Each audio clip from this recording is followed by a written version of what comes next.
my cord got shorter. Carrie, would you please do roll call for us? Mr. Steinberg, Here. Mrs. Rorich, Here. Mr. White, Mr. Whittington, Here. Mayor Norton. Here. Thank you, Carrie. I got myself too organized. All right, I'll open up for public comment. Anyone would like to speak? Which we have folks here if you want to come speak. Give you 3 minutes if you'd like to come up and speak. Is it on a specific topic on the agenda? Kind of, but it's like real brief. If you want to come now, then you'd be able to escape earlier if you don't want to stay. You're welcome to stay all night, but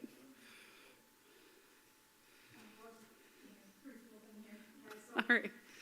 Yeah, Erin Genzel, 60374, 224th Lane, Madison Lake.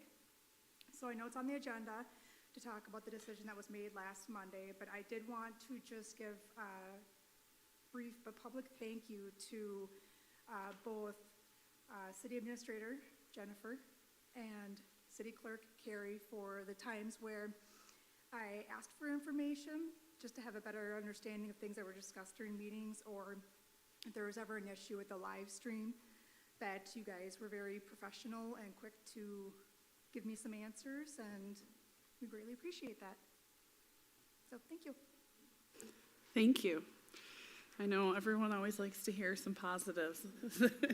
Much appreciated. All right. Next item be approval of the agenda. Anyone like to make a motion? I'll second. All right, we have a motion and a second. Any further discussion on the agenda? All in favor? Aye. Aye. Anyone opposed? Motion carries. Next up is meeting minutes from the November 6th and November 20th meeting. Any comments, edits needed on those? I'll look for a motion to approve. I'll make that motion. I'll second. Eeny, meeny, miny, mo. Which one? Any further discussion? Beth got me. She's Beth much got quicker. it. All right. Yeah, she's much quicker. All right. Any further discussion on meeting minutes? Hearing none. All in favor of approving the minutes? Aye. Aye. Anyone opposed? Motion carries. Next item, consent agenda. Couple items. There's a couple resolutions in here. So one is the write-in vote count. The other, designated polling place. Nothing exciting there, but just things to call out that we don't see every day. Park donation. There's a nice donation made by Bradley and Kathy Brosnick, so thank you to them for making that donation to the park fund. Changing council appointments. I think the only change we had is Garrett is kindly going to let me fill in on park for a while. And I think that was all we had in changes. So those are the things I just wanted to briefly touch on. Anyone else have topics or anything they want to pull out on consent agenda? All right, I'll look for a motion to approve consent agenda. I'll make that motion. I'll second. Thank you. Any further discussion? All right, all in favor of approving the consent agenda? Aye. Aye. Anyone opposed? Motion carries. All right, now we'll need a motion to close the council meeting open for public hearing. Did I finally get that right? Yep. A year in, I'm getting it right. Okay. Woo. So move. Second. Thank you. Any further discussion? All in favor of adjourning to start the public hearing, say aye. Aye. Aye. All right, we're now going to open up the public hearing, truth and taxation for the final property tax levy collectible in 2024. Any questions, comments that we've received ahead of time? None so far. Okay, anything you'd like to share? Sure, Well, absolutely. thank I you. prepared just a real brief PowerPoint in case there's some people watching from home or that weren't able to come to the meeting that might want to watch the live stream later. So as I mentioned, I prepared a brief PowerPoint just to kind of review the purpose of the truth and taxation hearing and then just give an overview of the budgeting process and where we're at for the proposed final tax levy and budget. So I'll go ahead and get started here. Let's see if boss position, right? All right. The purpose of this evening's truth and taxation hearing is to give an overview of the proposed final budget and tax levy collectible in 2024. Before the city council makes a decision and it's final, there's always public input allowed. And that's really the purpose of tonight's meeting, is to allow property owners the opportunity to come in, ask questions, provide input, express concerns. Next, market values shown in your truth and taxation notice are not final and are not a subject for the hearing tonight. So a lot of times we'll have people that'll come to the meeting and they'll have a question about their valuation, but that is typically handled at the County Board of Equalization, and they send out notice of valuation to property owners, and then there's a hearing opportunity for people that would like to contest their valuation typically in April. So any questions that residents have concerning their market value would have to be addressed directly to Blue Earth County Property and Environmental Resources Department. Wanted to review our budget timeline. So we have to certify the final levy on or before December 28th. Following this evening's public hearing, if the council is comfortable, you can go ahead and adopt it tonight, and then I'll certify it to the county yet this week. We also have to file a certificate of compliance with the Department of Revenue, again, by December 28th. So I want to talk a little bit about the property tax statement that property owners receive. You'll find on that statement all levy authorities, so it's not just the cities. So you'll see county, school district, any special taxing districts, state of Minnesota. And the proposed property taxes include the taxable market value for taxes payable in 23 and 2024. And included are what was actually paid for taxes in 23, and then an estimate on what a property owner is going to pay in 2024. And obviously it's an estimate because they don't know until the final levy has been set at all the respective city, county, school in December. So basically what everybody has received in the mail for the proposed property taxes includes the estimate of what was adopted with the preliminary levy. Next, we'll talk about our general fund budget. So the preliminary tax levy was set at 16% over what was collected in 2023.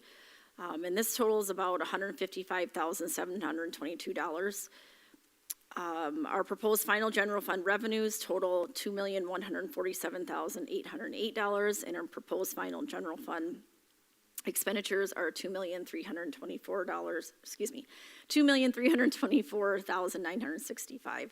And as you'll notice, our expenditures obviously exceed our revenues, but we've done that purposely so we can spend down our capital outlay reserves. So it's called planned deficit spending. So what we're doing is trying to draw down that money that we set aside every year in our capital outlay.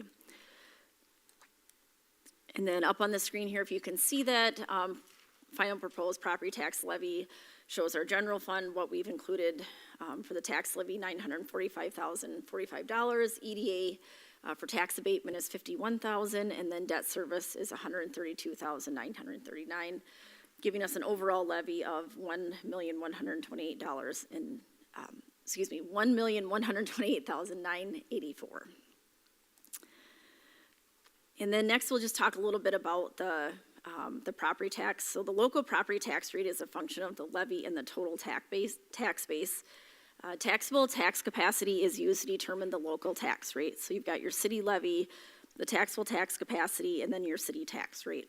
And I mentioned this at other meetings that because we continue to grow our tax rate, even though our levy is increasing, our tax rate is actually still lower than it was last year. So that's a good thing, but then you have to also look at the valuation of a property, and and then people's taxes will increase. So, and then just a property share of the city levies based on taxable value of the property relative to the full value of all of their property in the city's taxing district. And as I just mentioned, if taxpayers see an increase in their taxes, they're going to want to look at their valuation to determine if there's a change. And some years you'll see valuations go up. I think we're seeing across the board. In most areas, valuations are increasing, but there are times when the valuations do depreciate too. And again, the time to appeal the valuation is in April and go to the county, not the city, for that. Next, I just want to give you a little overview of our what our general fund revenues are mainly comprised of. So local government aid, LGA, makes up about 35% of the general fund revenue, while property taxes comprise about 44%, and then the rest is just kind of a mix of license, permit fees, interest earnings, franchise fees, state aid, and then just other miscellaneous revenues. And then on the expenditure side, the bulk of our expenditures are, law enforcement, fire, streets, or about 60%. And that's just a chart or a graph showing that. And this is very hard to read, but just kind of gives you the general picture of the big ones are, police protection, fire, streets, and then all the other different funds that comprise the general fund. And then just lastly, just wanted to review the financial health of the city. So we still have a good bond rating. We are always within our policy to maintain a 50%, a minimum unassigned general fund balance of 50% of our annual general fund budget. So I included the unassigned general fund balance. I took that out of our audit for the year ending 2022.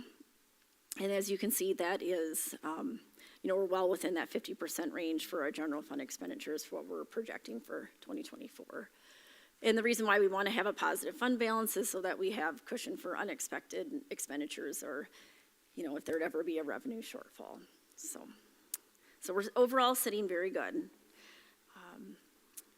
And if there's any questions, I'll do my best to answer. Otherwise, in the packets, I basically have the same information in my memo, just kind of giving a comparison of 2022 to 2023, and then what's proposed for 2024, just to kind of give you a comparison. Also in your packet, there's a resolution that would set the final property tax levy. And then there's a sheet that I get from Blue Earth County that shows a net tax capacity and where that 16% shows what our tax rate is, So I didn't put this in my slide, but I'll just highlight it. So our pay 2023 tax rate was 36.93%.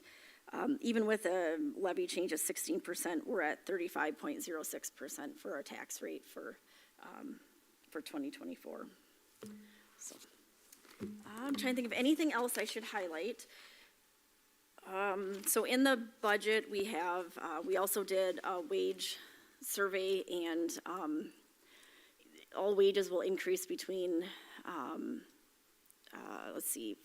and 9%, depending on where they need to fall to make sure that they're within market. So I think that's important for our employees to be able to see that. Other than that, I think those are kind of the highlights, but if you guys have any specific questions, I will. Oh, and one other thing I should mention is at the last meeting you asked about setting aside some money for lobbying efforts. And so I did reach out to some other cities, a lobbying firm. I don't have any specific quotes, if you will, but I have a general idea, I think, of what we need. And so the money that we were looking at taking out, which was just under $20,000, I put back into the budget. From what I've heard, I think that's probably a good range. It could be a little bit more than that, depending on how much you want them to do. So I think we're going to be fine. I think that was a good call, and we've got that money. And then the other question I asked a lot of cities I talked to is if they thought it was worth it when they employed a lobbyist, and everybody said it helped. It was worth it to get, their projects funded. So. And we can't always be up in St. Paul. I know I emailed you guys earlier today about the mayor and I are probably making lots of trips to St. Paul, but we can't be up there every day. And when things come up at the last minute, that's where I guess having a lobbyist would be helpful, to be up there, be able to advocate for us at the last minute when the schedules change. So hopefully I didn't miss anything important. I think I covered all the high points. So if you guys have any questions, just let me know. I think the lack of question shows a comprehensive understanding of all of the effort you've put in to make it so that we can understand it. So thank you, Jennifer, very much. I think between the last meeting's work sessions, I'm all out of questions at this point. Anybody? All right, so public hearing, if there's any questions, comments from the public. There was nothing that was submitted ahead of time, correct? Okay. Would you like a chance to speak on any of this? You're here. Okay. All right, well. What, John? Do you want to say, or, okay. All right, well, I will look for a motion then to adjourn the public hearing portion of our evening. I'll make that motion. I'll second. Thank you. Any further discussion? All in favor of adjourning public hearing? Aye. Anyone opposed? All right, and we will reopen our regular council meeting. And we'll start with scheduled guests and presentations. We have a awesome, fun new person here that wants to say hello. So Mitch, is it Galler? Gaylor. I'm sorry, I will get that. Welcome, and if you'd like to speak, the floor is yours. Yeah, thanks for having me. So once again, my name is Mitch Gaylor, and I'm excited and honored to represent the Blue Earth County Sheriff's Office for the Blue Earth County Sheriff's Office to provide a quality service to the residents of the city of Eagle Lake. Just a little bit about myself. I've worked with the Sheriff's Office for the last 10 years in the capacity of the jail, patrol and investigations. Married to my wonderful wife Heather. We have a almost 2-year-old son Leo, and she would be awfully disappointed if I didn't mention our German Shepherd Cherry. So, yeah, once again, I'm just excited and honored to be in this position and have the opportunity to get to know and work with each and every one of you. So thanks for having me. We're very excited you're here. Sounds like the office got a little makeover too, so hopefully let's. I need a tour. I think we'll have to do a live video tour maybe. If Yeah. we could do that, couldn't we? I think so, and actually I was just gonna, if you don't mind me jumping in Yeah, here, but please. I think what we're gonna do is try to do a meet and greet. But I think what the sheriff's office and Lieutenant Gaylor would like to do is maybe wait until the 2 deputies are assigned. So we will definitely advertise, have an open house for the public to be able to come in, probably tour the office, look at the squads, just have a real good, opportunity to meet people. And they're doing a fantastic job in the office. It's gonna look totally different, so. Yeah.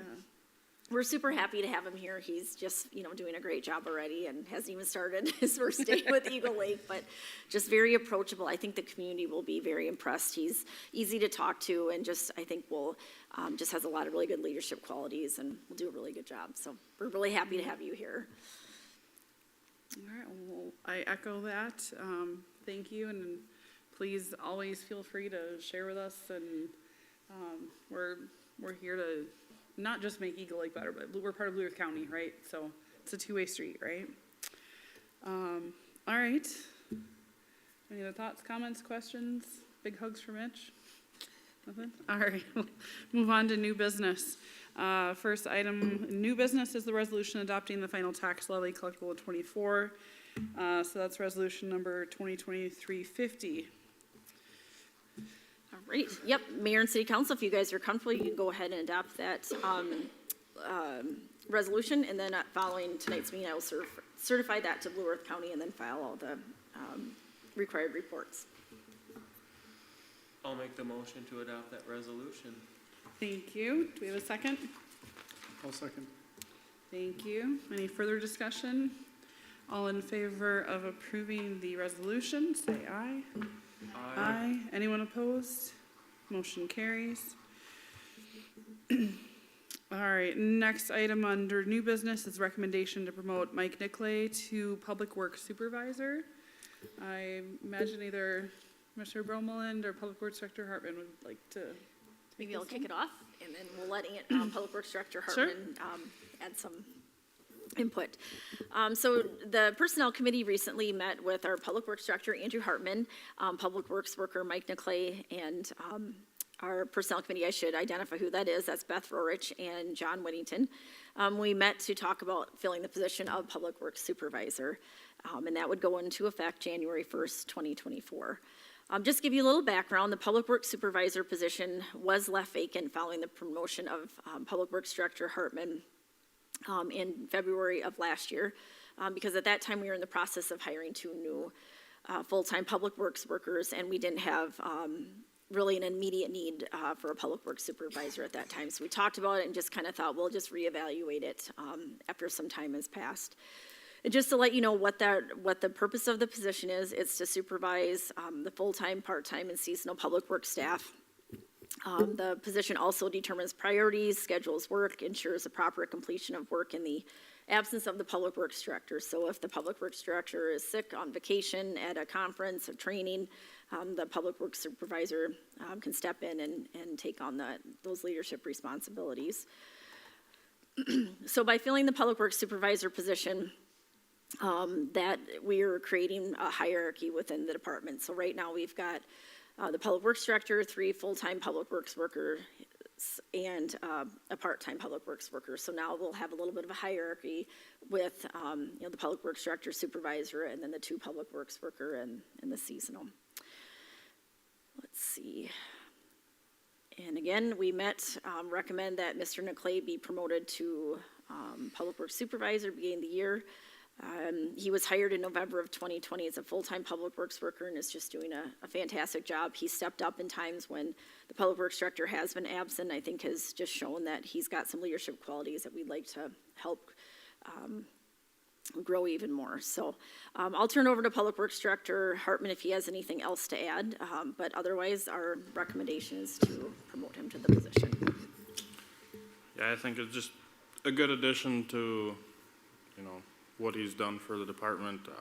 With the water tower project this last summer, he kind of kept all the guys moving while I was busy with that almost every day, so he kind of proved himself and shown that, he wants to take that initiative and that next step, so. I remember not too long ago, we had a little incident where there was a power outage and we were without water.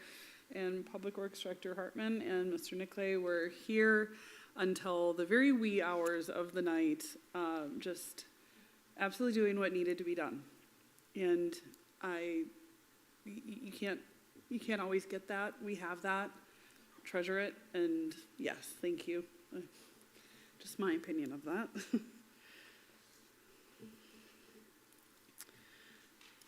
Anyone on council, questions, comments? I think Beth and I had a chance to meet him, and had some questions for him.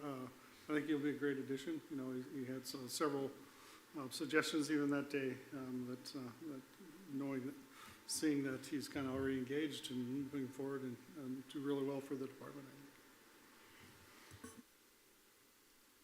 Yeah, and I, throughout this last year, have been extremely impressed with not only Hartman, but also Mike in what they've done. We did stress that that's not a supervisor role just when Andrew's gone. I mean, he'll be helping out extensively when he's tied up quoting or on different things. So they have a very good understanding of roles and responsibilities and seem to be working great together. So I'm excited that even without us giving him that title, he's shown that leadership. That's, to me, very important to know that people will step up when they're needed and don't need the title. But I think he's very appreciative of having it.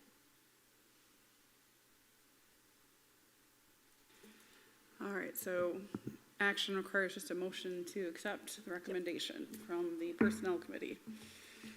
I'll make that motion to accept the Personnel Committee's recommendation.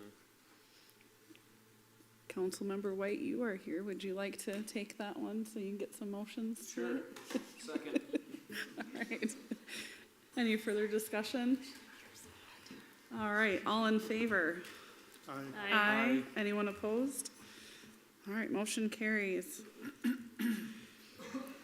Next item is the earned sick and safe time policy. I know we have heard a lot about this. I was really comforted to know when we were out at the Greater Minnesota conference, just how we're kind of already ahead of the game here. So I'll let you take it from there, but I just am so glad that this was not a huge change in our world. Absolutely, Mayor Norton. And City Council, Mayor Norton said that, right, we're okay with this change. I know when the change took effect, there was just a lot of information put out there really quick, and everybody just had to take some time, digest it, and kind of figure out what the impact was going to be for each city. So what we've learned since the session ended until now, things have evolved, and we finally have the information we need. We know how this is going to impact us, and I'll just kind of go through briefly and let you know a little bit about earned sick and safe time and how that impacts the city of Eagle Lake. So effective January 1st, Minnesota's earned sick and safe time law requires employers to provide earned sick and safe paid leave to employees who work in Minnesota. They define employee as anyone who works at least 80 hours in a year for an employer in Minnesota, but does not include independent contractors. So also included under this law is temporary and part-time employees. We have to, as an employer, provide each employee with 1 hour of ESST for every 30 hours worked, with the ability to accumulate at least 48 hours of ESST each year. So ESST is job protected paid time off. As I mentioned, is earned at 1 hour of ESST for every 30 hours worked by an employee, up to a maximum of 48 hours of sick and safe leave per year. So for all full-time benefit eligible employees, ESST accrual hours are not in addition to the already accumulated sick leave hours. So that's something we didn't know right away when the change, or when this went into, the information was communicated to us that this was gonna be a new change January 1st. So after going back and forth, you know, because our policy for full-time employees, we already earn 96 hours per year. We do not have to give our full-time employees any additional leave, but however, for the part-time temporary employees, it does kick in for them, and we do, so that is where there's an impact to the city. So our current sick leave accrual for all full-time employees meets the minimum ESST earning threshold of 1 hour per 30 hours. Again, meaning that the city is not required to offer additional leave hours. ESST will require us to allow the use of ESST for events that meet the eligibility criteria. So it's much more broad than our current sick leave criteria that we have. So we're gonna have, basically, we're gonna have to track it with our payroll system. So we'll have the ESST bank, and then we'll have our regular sick leave bank. But like I said, full-time employees will not get any additional leave. We're just gonna have to work on tracking it. So, and I guess maybe the best way to explain it is, it's just essentially a subset of the traditional sick leave hours offered to full-time employees. And then attached, we have to approve an ESST policy. We don't need to change anything with the current language of our personnel policy, but we do need to adopt this policy. And as I mentioned, we outsource payroll processing to ADP, and so we're working with them to get the tracking of ESST hours set up so that we're compliant with all the requirements. So the action that's needed this evening is for you to adopt the earned sick and safe time policy. And then we've got a staff meeting on Wednesday, and I will be giving staff the information about this new policy and meeting the requirement of providing notice to our employees. So unless there's any questions with that, we just need a motion to adopt the ESST policy.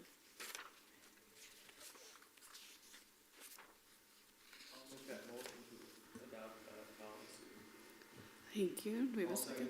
Thank you. Any further discussion?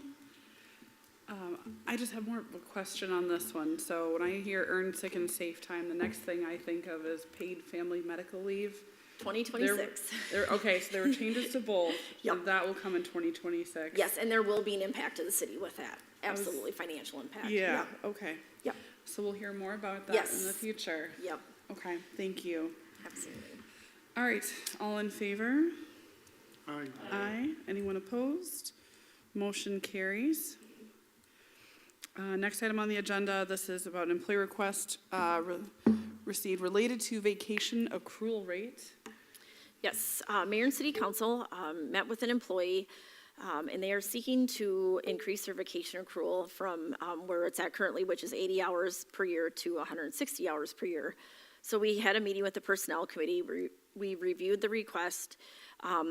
The outcome of that meeting is that we're not in clear agreement on whether to recommend that the request be approved or denied. And I just wanted to note the reason why I took it to the Personnel Committee and why it's now at the council level is because as the city administrator, I don't have the authority to approve anything related to wages or benefits that's contrary to our policy. So That's why it's to the city council this evening. I did include an excerpt from our personnel policy that deals with vacation leave earnings and accumulation. So this employee will be starting their 6th year of employment beginning January 1st, 2024. And I wanted to note that once they get to year 7, which would be January 1st, 2025, the employee would begin earning 120 hours of vacation per year. If you are interested in approving the request, I just wanted to caution you to steer you in the direction of wanting to look at adjusting the vacation accrual chart for all employees versus a single employee, because I'm concerned about morale and, treating people differently. And we just don't want to create any issues for, if you approve this tonight and then future similar requests come up from other employees, we could have problems. And then the other thing too, it's hard to know the overall budgetary impact, because we only have so many hours that employees are going to work in a year. But if you bump everybody's vacation up and then let's say they leave and they leave in good standing, then we'd have a payout. So there's that liability, and it's hard to forecast, turnover with employees. And so that's just something, it's hard to give you that number right now, because I don't know what it would be for everybody. And it depends on everybody's different rates at the time when they separate employment. Just something to think about. And then I'll scroll down here. So there's the excerpt from the personnel policy on vacation leave. And then here's our schedule that we have right now.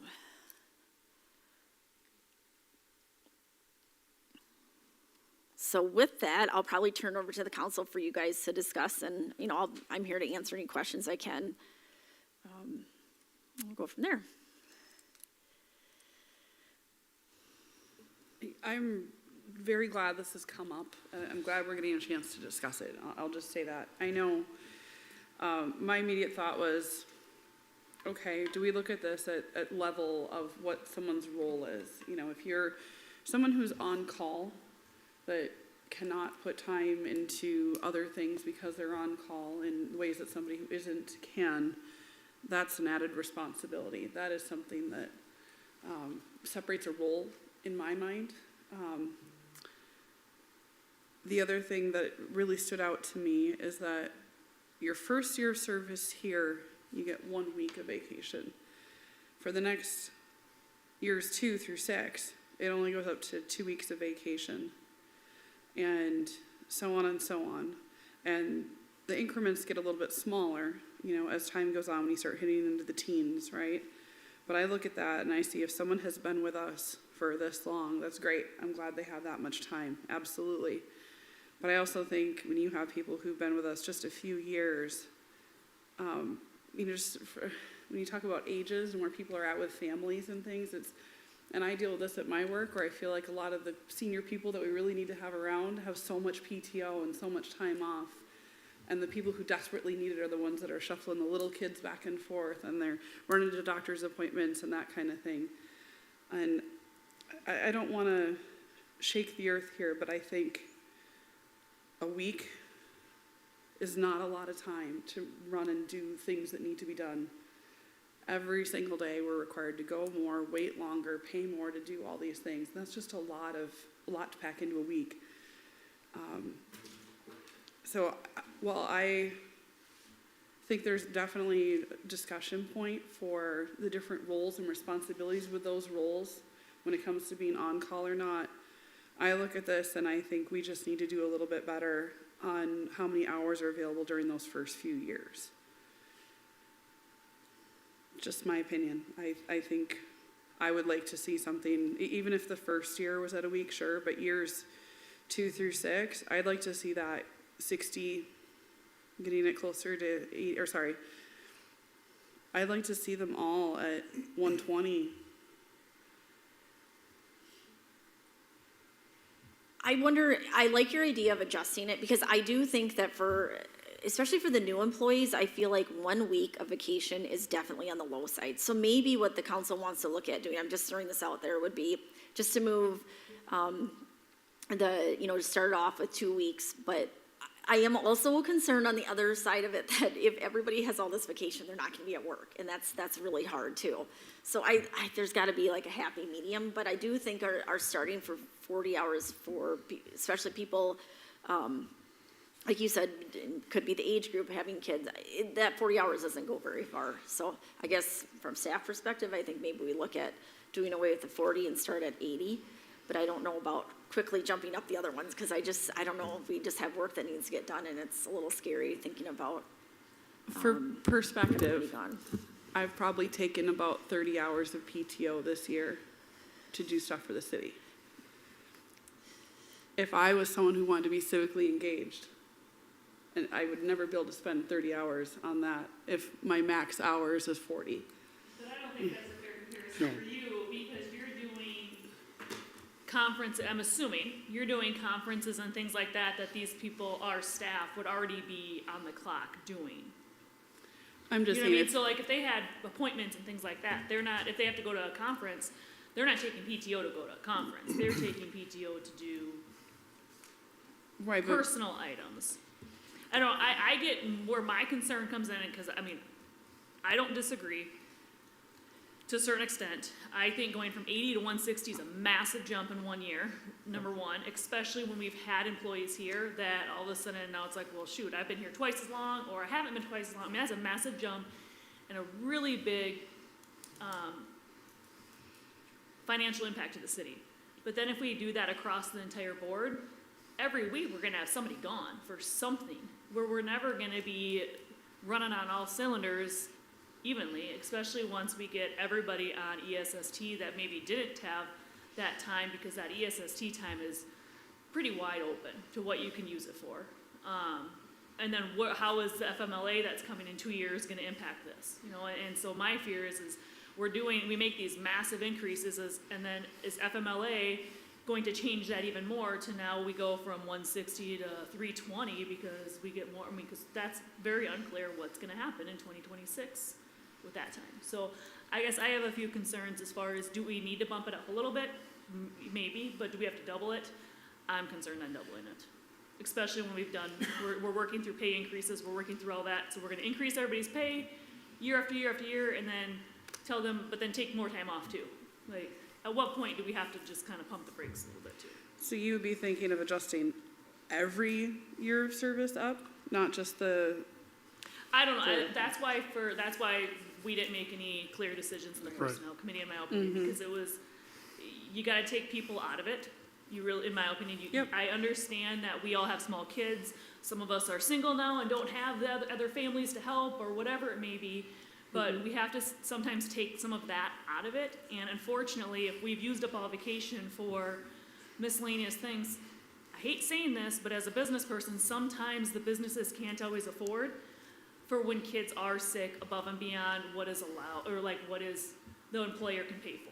You know, so, and I'm not trying to be a jerk on it or anything, but we are here trying to make a budget, and if we now triple it to make sure we're covering all employees that may have a sick kid for a week, on top of them wanting to take a week's vacation, on top of their sick time, you know what I mean? It just kind of, So I have a clarifying question. So, with the I'm just looking at the first year, so with the 5 days of PTO, I know that some places don't give sick time. I assume the city still This is gives. just vacation, right? This is just Vacation, we also have, yep, good point. So in all across where we have the same, it's 96 hours per year for the So this sick would leave. be Just this would be vacation. in addition to sick time. Absolutely, yep. 96, yep. So I would be pretty wary of jumping to doubling that amount. I agree with what Administrator Bromlin said with getting perhaps rid of the first year, but what we're gonna end up seeing is people gone all the time I know. and missing holes, you know? well, I'm sorry, the first year you're there, you're kind of proving yourself, right? I mean, when I hear of people that are applying and right away, day one, they've already got 40 hours, and I'm like, well, dang, you can go in, day one, you got 40 hours, work for a month, go to the next job. I mean, at what point do you have to kind of set a stage, but. The other thing to keep in mind, so with public works employees, we don't have any other, well, and actually all employees that are eligible for overtime, if they bank their comp time, so then that's another bank, but you can only bank up to 40 hours. So sometimes public works that does every every weekend, the weekend checks, and also has a bank of that comp time that, and if they don't take overtime, that they need to draw down too. So that'd be in addition. So then you kind of do run into some of those situations where you have time you need to use, but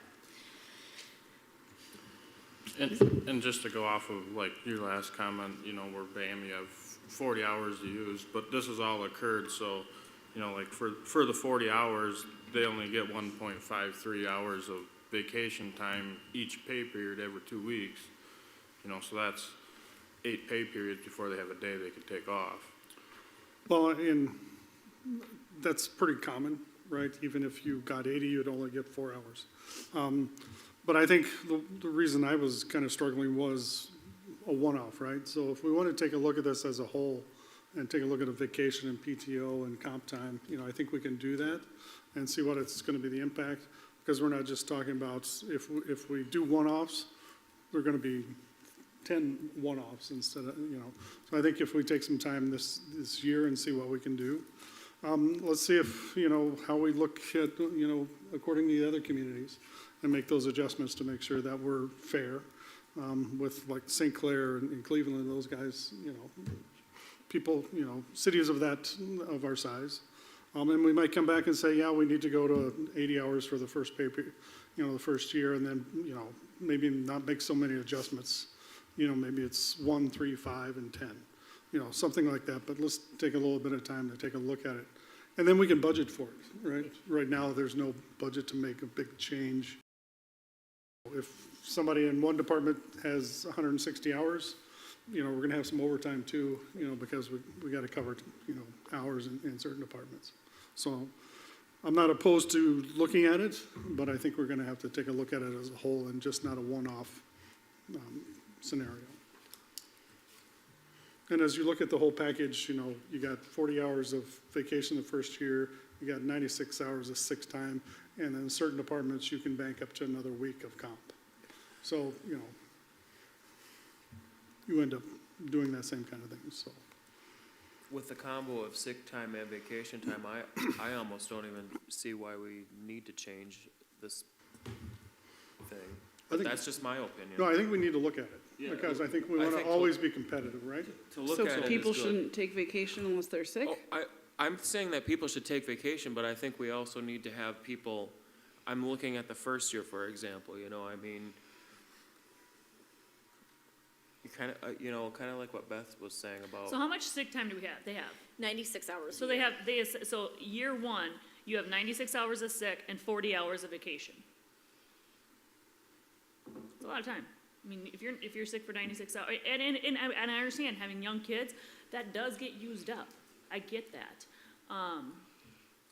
But then you have to look at the other role of it where, and not use an example, Carrie, who doesn't have young kids, does she just call in sick because she just wants to call in sick and doesn't, you know, so we also don't want to get to the point where people are then abusing the system as well, and we don't have them. Those of them that use them and no amount get carried over, they don't use them, then the second half of the year, we could have someone gone every single week to use, to pull time down too. Good or bad, but then we have to know if that's the case, and I think that's where we did have problems from our police force, is when they were trying to use vacation time, we didn't have people, so then we have to hire another person to Well, fulfill that's that case, spot. that is case in point with the police department, because there was people gone, and then we never had an officer on duty, Correct. and we have crap going on through town, and now we have the sheriff's department, which we're thankful for. So I'm not saying it has to be adjusted, I just think we have to look at all the implications of involved, and then also look at what is coming down the pipeline for 2026, so we don't make these pretty big financial increases, and then have to make another big bump, and then, well, now we're not looking at a 16%, we're looking at a 30%, because in 2026, everything changed that much more. So I just, from my end of it, I worry on making too many rash decisions. In this specific case, going from 80 to 160, from a 2 to 6 year up to the 12th year of employment, that's a pretty big jump, in my opinion. And I think we need to look at it more closer than just saying, yep, let's do it. Just so I understand too, how many employees do we currently have that would be impacted in the first through 6th years? So most of our employees actually, well, because we've got newer employees, we have newer Public Works employees, we've got our Community Development Coordinator, so really Carrie and I are the most senior employees, and then our Public Works Director. So, I mean, everybody's kind of down the most in the early, up until that sixth year. The other thing that I think about is that, okay, so Carrie's I'm just gonna use this as an example. Carrie's worked at the city for 20 years, and then all of a sudden another employee that's worked for the city for 5 years says, I wanna quadruple my hours or something. I don't think that's fair to the seniority of the people that have worked here. And like Jennifer, you said, that can cause a morale issue, you know? So I think as John, you were saying too, looking at the list and doing a study and a comparison is probably the best thing we can do right now. Yeah, I don't want to do a knee-jerk change even to the first year, not knowing, you know, what's the financial impact.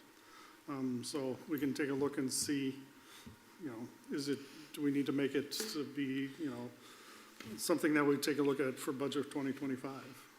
You know, if it's small, you know, there's one thing, but if it's large, you know, we just can't make that change. You know, we've got, you know, really tight margin, you know.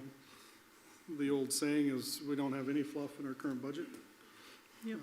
Or when something breaks away from dipping into our reserves. So.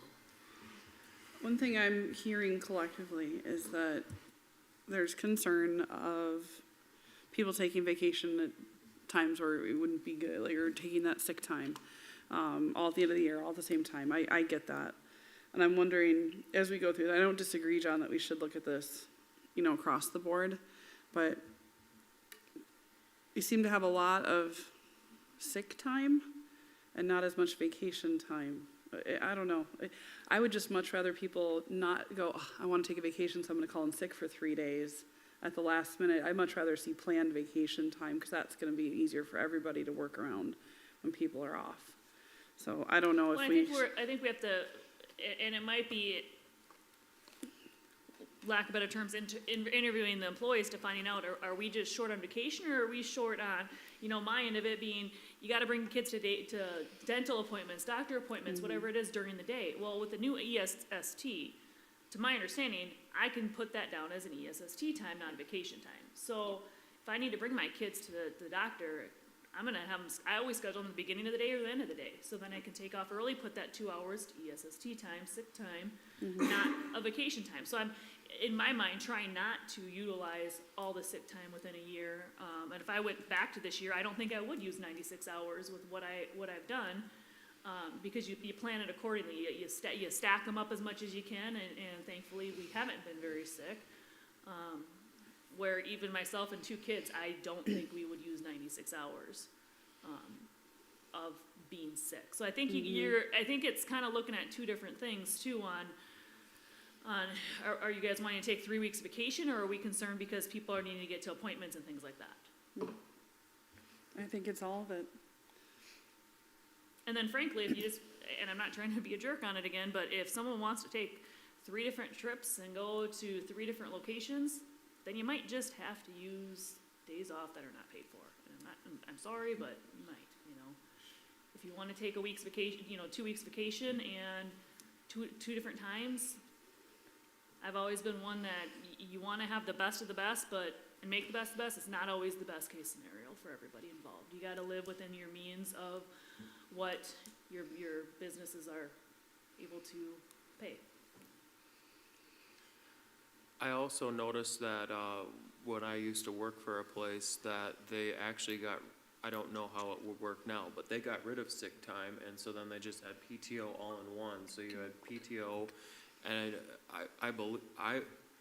I would have been in the 7 to 11 year series, and I still wouldn't have had the combination of sick hours and PTO. It would still be double. Not saying that it needs to be compared to what I was doing, but I think that the combination of having that sick time and the ESST coming into play, I think doing an analysis would be probably the best way to go before going, you know, because there's going to be so many different parameters with so many different places right now. And I agree, Beth, that if someone wants to be gone for 4 weeks, but they only have 2 weeks of vacation and they want to go to Disney World or something, but they have their sick time taken care of. If the kid was sick for 20 days in April, those sick hours would be covered, but your vacation time, you know, you still could have ample vacation time, including holidays. But I think more or less what I'm getting at is just a study of these hours, right? When we did wage analysis, did we look at full benefits at all? No, we at that time just focused on the wages because it just, where do you stop with some of this stuff? It was just too much, but, yeah. I think the we just reason. need to also do what's best for our city, right? So I mean, Cleveland or Maple River or wherever might do none or triple this and stuff, but, so I mean, yes, we can look at it, but to what extent, to what's gonna best suit our city and the employees that we're looking at recruiting and maintaining.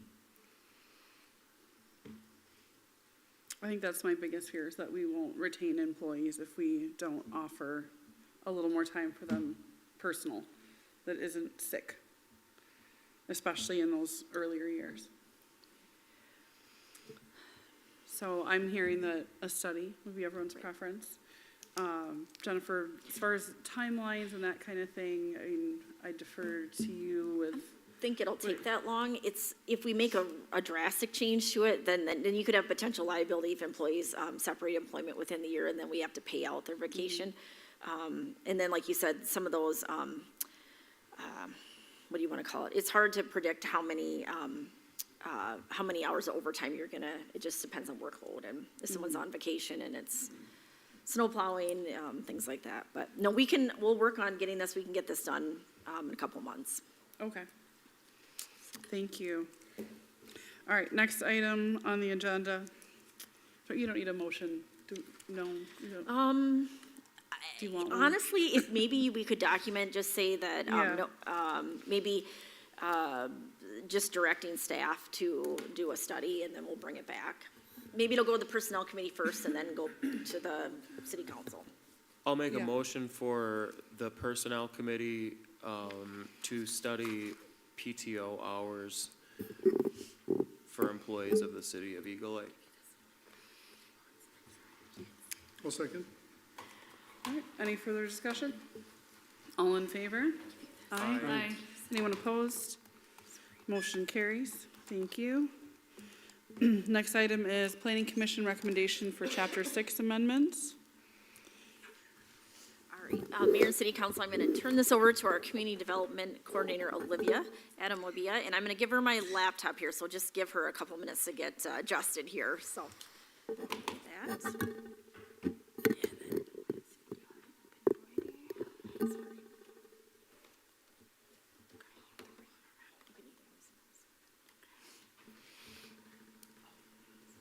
Do you already have the new cord? Yes, so actually. That was we had an fast. existing cord, but for whatever reason, our IT people had told us last time to do it this other way, but this is much more reliable, it's our backup, and we're gonna stick to this when we can. Love it. Yep, that's what all the IT people say. So, take it away, Olivia. Okay, thank you, Mayor Norton and council members.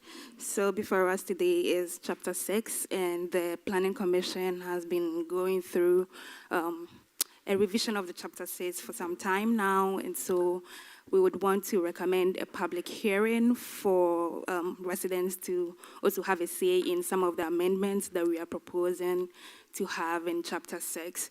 So before you, I submitted two table of contents for the old Chapter 6 and then the new Chapter 6.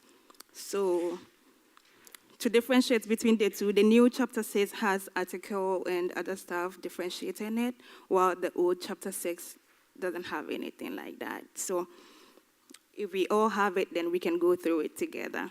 So the first item that the Planning Commission will be recommending that the City Council have a public hearing for is the arrangement of the whole of Chapter 6.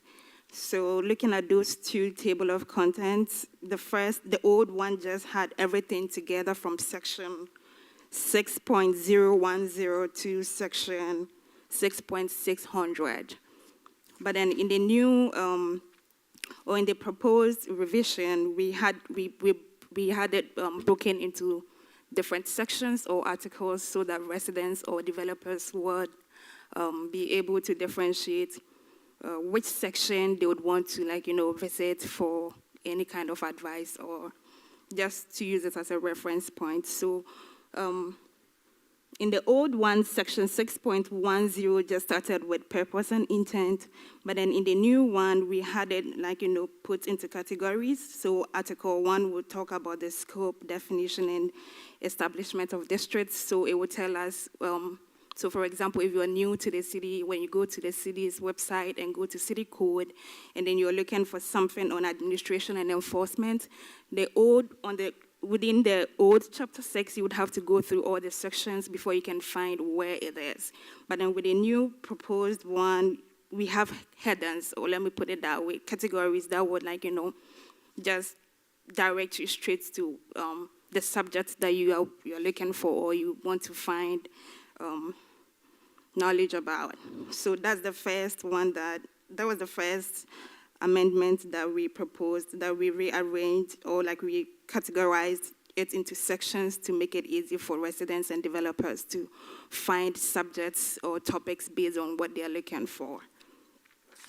Then second on chapter 6 amendment will be on, so for example, when you look at Article 2, you could tell that the old chapter 6 didn't have Minnesota State building as part of it, building code as part of it, or building permits. So we moved it from different sections to, so we went through the whole code, and then we felt like someone might be looking for something on administration and enforcement, but then in the old code, administrative interpretations is on one page, and then you have to go through several pages to the very final or end of chapter 6 to find something on, say, zoning amendments, which we feel like they all fall under enforcement and administration. So we just rearranged everything. We didn't change the language, but it was just rearranging to just have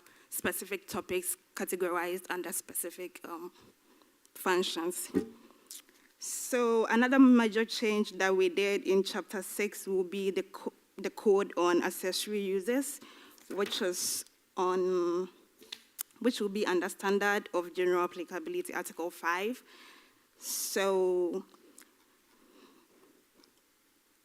when you go through the zoning districts that we had on Article 3, from section 150 to section 6220, we had the zoning districts. So in the old chapter 6, we had accessory uses that cut across all the zoning districts, and we felt like since they were the same, that applied to almost all the districts, we could just have one category that spoke about the accessory uses, which will make it easy for residents and developers. So for example, if you wanted to do something like a patio or a deck, you don't have to wind through all the zoning districts. You can just go to the chapter or the section that talks about accessory uses, and then everything that applies to accessory uses based on chapter 6 will be found under that section.